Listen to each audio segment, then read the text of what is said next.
Guys, the stool's way too close to the mic stand. That's better.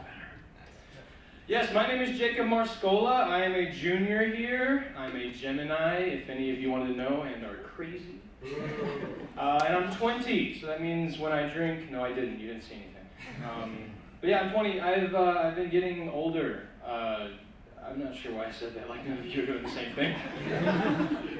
You know, it's a new thing. I'm not like other girls that age. But yeah, I've been getting older. I have to do a lot of grown-up things now, which sucks. This past summer, I had to do a grown-up thing. I had to go to the doctor for a checkup on my own. It sucked. It was horrible. First of all, if you go to the doctor on your own, your mommy's not there, which sucks. They don't give you a lollipop for being a little good boy, so that sucks too. It's the worst. And first of all, when you go, they didn't trust a single word I said. They didn't believe anything I said, all right? I was like, hi, my name is Jacob Marscola. I have an 8:30 appointment. It was an 8:30, it sucked. And then they were like, I don't know about that. I don't know if we believe you. Okay, why don't you fill out some forms just so you know that we know that you don't really know who you are until you've answered questions about yourself. Why don't you take our fun little sparkly pen, check some boxes, maybe we'll believe you after that. It was horrible, and I had to sit in a waiting room, which is my personal hell. I don't know if anyone else hates waiting rooms, but it's the worst for me, because I had to sit there, and people are looking at me like they're trying to guess why I'm there. They're doing like a fun guessing game. Like, they're like, that guy is either a Russian spy, or he has a big sweating problem. And I can confirm it's one of those things. No, I sweat a lot. That's fine. But it was horrible. It felt like everyone was staring at me. Let me be very clear. They weren't. All right. I'm very aware of the fact that I'm a paranoid person, and that I always think that everyone is looking at me at the exact same time. Stop it. No, but to describe how it felt like in that waiting room, it was like, bear with me. It was like if I had grown a penis on my forehead. And everyone was just like marveling at the medical miracle, or tragedy. Is that a miracle or a tragedy? I mean, haircuts would be brutal. I don't know, that would suck. It's like a weird circumcision. That was funny. It'd be like that'd be such an interesting porn star. Like a guy that has a dick on his head. You could call him Rhino Richards. Yeah, they walk on the set and he's like, Rich, are you ready? And he's like, hold on real quick.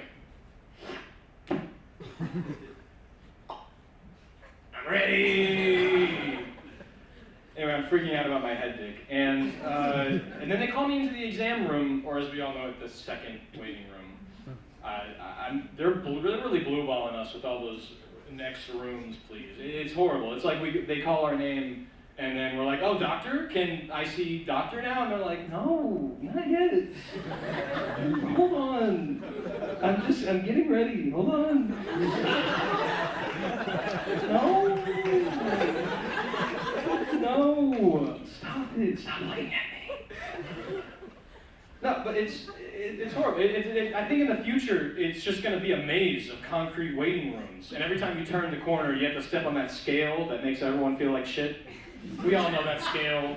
It bums me out every time. I go to the doctor's office, and that's the worst. Well, it's not the worst part for me, but it sucks. It really does. Because I go in there, they call my name, and I'm like, all right, just gotta answer some questions, fill out some forms, tell them about this weird growth on my neck. Step on this scale. Fuck. That can't be. Why did he just stick of butter yesterday? What sucks about that scale too is that there's someone a foot away from you writing that number down. Why? They're sitting there and they go like, all right, 2:15. Next room, Tubby, let's go. It sucks. So I get to the second waiting room, and I was thinking to myself, doctors get away with a lot of weird shit because they're doctors. Like they go to school for a few more years, and then they get to go in there and say, no, hop on one leg. Okay, now I'm going to stick this wooden stick down your throat while you try not to gag. Perfect. Now get naked. That's got to be the worst thing to do. First thing in the morning, getting naked through a doctor, that's the worst time for me to be naked. I don't know if you guys feel the same way. Really, there's no good time for me to be naked. There's not like a prime naked hour for Jacob Marscola. I'd rather always be clothed. I would rather shower in a 4-piece suit than naked. And it sucks too, because I'm already bummed out from the scale. And then I have to go and lay down, I'm naked, my dick is flapping around like one of those car dealer things. Some of you are looking at me, yours doesn't do that? Is it? Okay, well, I'm sitting there, and again, they're a foot away from me, writing something down. What else could you be writing down? They're sitting there and they're like, Ben's left? All right. Resembles a very oddly shaped mushroom.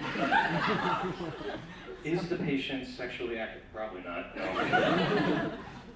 And also, if you have a dick, you know about that turn left and cough thing. Does anyone not know what it's like when they stick their finger on your balls like it's a little pet, and then they go, turn left and cough, please. And I gotta say, I think the doc's just pranking us, guys. There's no way that's a real thing that they have to do. I think they're getting away with some shit again. What else could they be getting away with? I'm surprised we don't go in there and they're like, all right, I'm gonna put my fingers here, and you're gonna do the Cotton Eye Joe, and we're gonna have so much fun.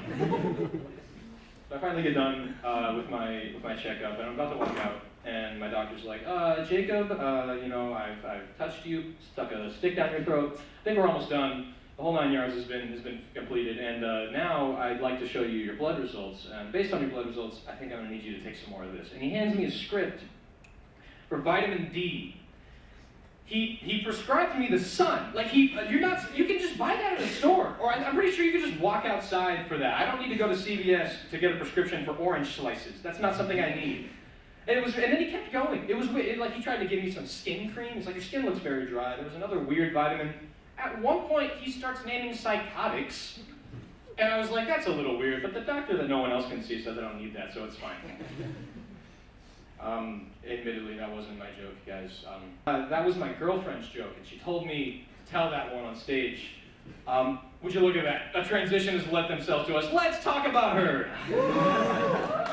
My girlfriend is great. She's very kind, she's very thoughtful, she's very supportive of the fact that I spent my Friday night writing jokes for a 4-person stand-up show in the basement of an academic building instead of hanging out with her. No, she's awesome. She is. She's beautiful, she's kind, she's intelligent. I'm saying all of this out of my own free will. Did I get everything? Is that it? Okay, cool, I can move on.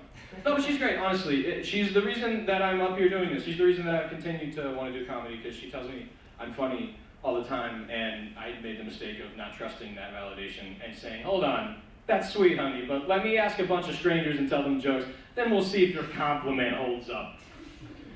No, she's great. Fun fact about her, like every white girl, she likes Taylor Swift, and she's a super fan, honestly. I know some people think Taylor Swift fans are crazy, and I would 100% disagree, and I absolutely wouldn't have another opinion if she wasn't sitting in this room. No, she likes Taylor Swift, so naturally I've started to learn to purge my Spotify of any other artists. It's my duty. I think it's what I need to do.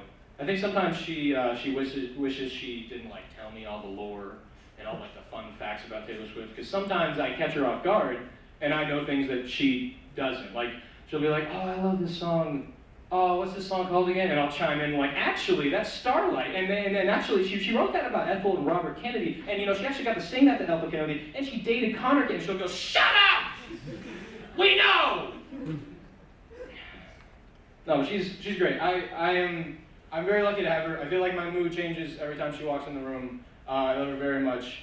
And I know you guys didn't come here to listen to me compliment my girlfriend, but she did, so I need to keep going. One thing that I do that kind of creeps her, it's weird. She thinks it's weird. One thing that I do that's kind of weird is that I talk to myself. She thinks it's kind of strange. And let me clarify. I don't talk to myself. I visualize an imaginary Jacob. Don't worry, I'm fine. This isn't like the doctor thing. I visualize an imaginary Jacob and I have a conversation with him. I'm fine. I swear I'm okay. No, honestly, it's easier to do that. Is it? Shut up. got a mouth on him. It's easier though, honestly, it's easier to do that, to talk to myself in that way. And it's also really fun. I get to kind of mess around with my friends sometimes, because I tell them that I do this, and they're like, oh, is he in the room right now? And I go, he's been standing right behind you for 40 minutes. He's been studying every inch of your scalp. He knows where you live now. But he's a great guy, honestly.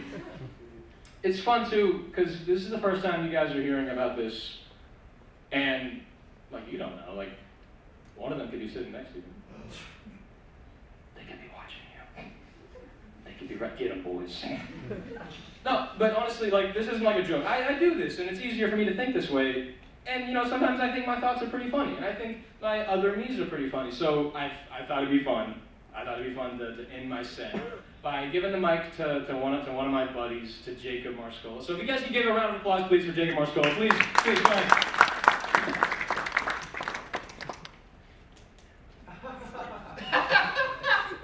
Oh, man. Hey, no, you can't say that. No, hey, no. Oh, I'm so sorry, guys. What the hell is wrong with you? No, I apologize, honestly. That's probably going to be it for me. My name is Jacob Marscola. Thank you so much. Have a great time. Keep going, please. Thank you.